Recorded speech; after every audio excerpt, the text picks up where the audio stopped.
Hello everyone, welcome to this edition of Dishing Out Flavor. Today I'm going to be cooking 2 to 3 different meals in here today, and so you're going to be seeing me move around from the wok to the pan and over here in this pot where I have something cooking for my husband. This is a traditional Louisiana thing called Yaki. It was actually based off of Asian cuisine when years ago there was actually a Chinatown in New Orleans, but of course after the Asian immigrants moved away, it kind of like just left behind that recipe as well as a couple of others throughout food history, but that's where Yaki actually came from.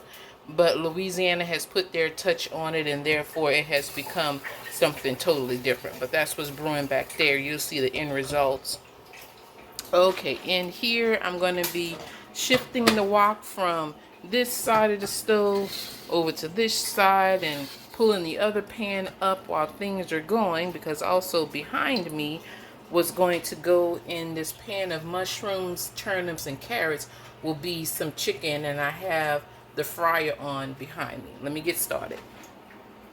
Okay, first for the dish in the back, I'm gonna drop those 3 pieces of chicken.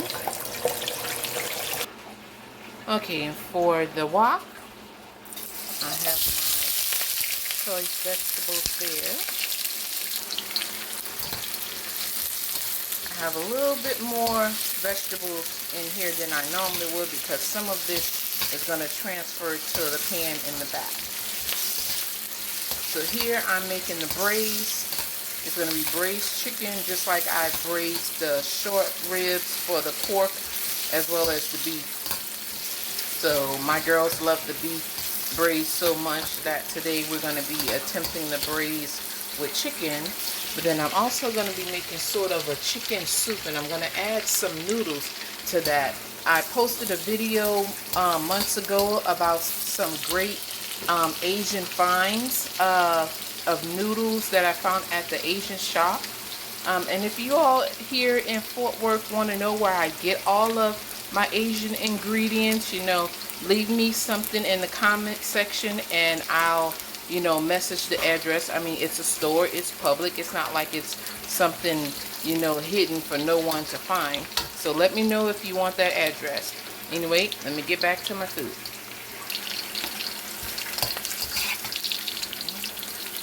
Move some of this to the back. We're putting it right back there. I want to go ahead and put some of the oil in as well, because the oil is pretty much flavored and spiced. Yep, hold on a moment. Sorry about the momentary blackout. I wasted some oil on the stove top and I was getting ready to put the phone down. But let me go ahead and turn the back burner on since it has this oil and seasoning in there, and then I'll get back to this one here. Okay, I've added the broad bean paste. And just because it's a bean paste, it's not loaded with carbs at all, people. Let me get the jar and show you real quick. Okay, here it is. And you guys see that? Per teaspoon. It's just less than 1 carb. So it's a great ingredient to add to your meal, your food, whatever you want to flavor. Okay, add the chicken in.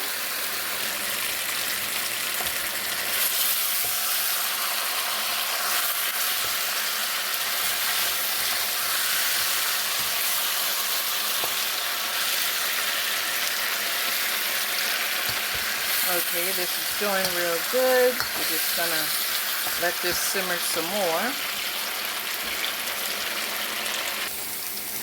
Okay, now that everything is simmering in this one,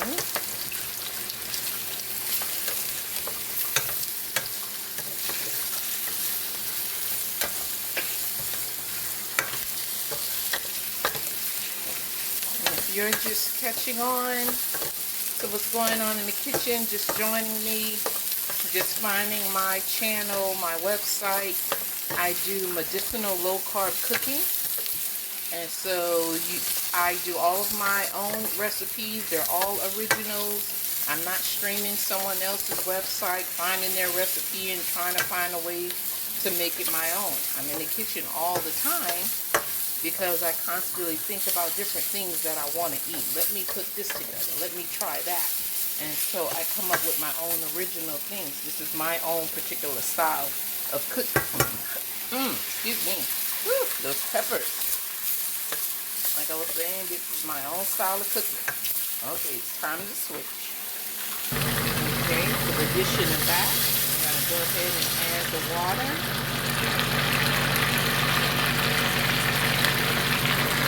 As well as for the dish in the front. And add my water to it.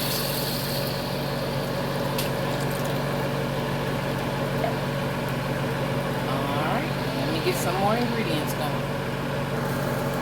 Alright, adding in some cooking wine to this one. Some cooking wine to the other one. I'm going to use the spice swirl. I'm going to add some garlic into this one, as well as some onions.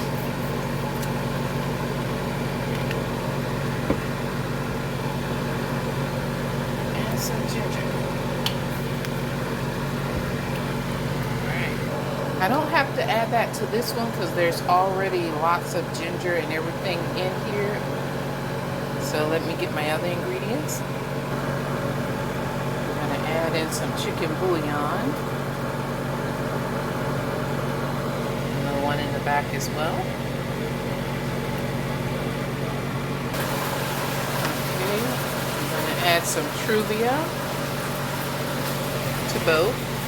And the sweetener is just to help with any bitterness that may be from any of the herbs, but then it's also a flavoring as well because a lot of Asian cuisine has a sweet, salty, sour taste, and that's a part of that umami effect.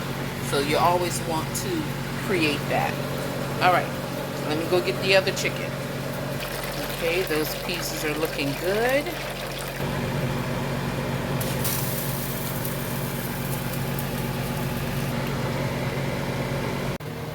Here we're going to add in a little bit of rice vinegar. That's going to give it that sour taste. So that's going to be like a sweet and sour chicken vegetable soup there.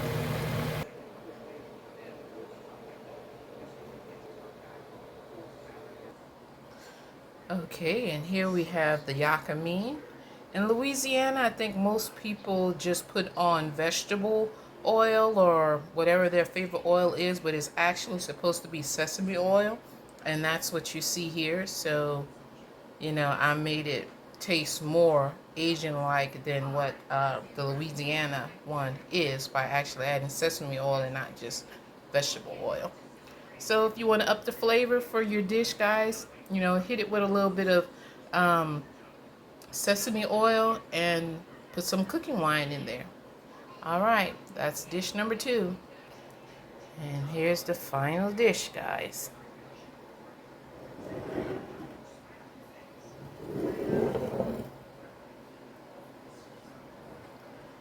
So we have dish 1, dish 2, and dish 3.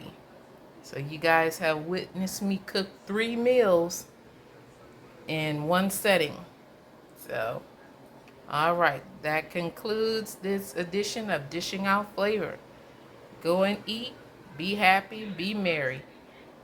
Adios, ciao, sayonara, and all that other good stuff.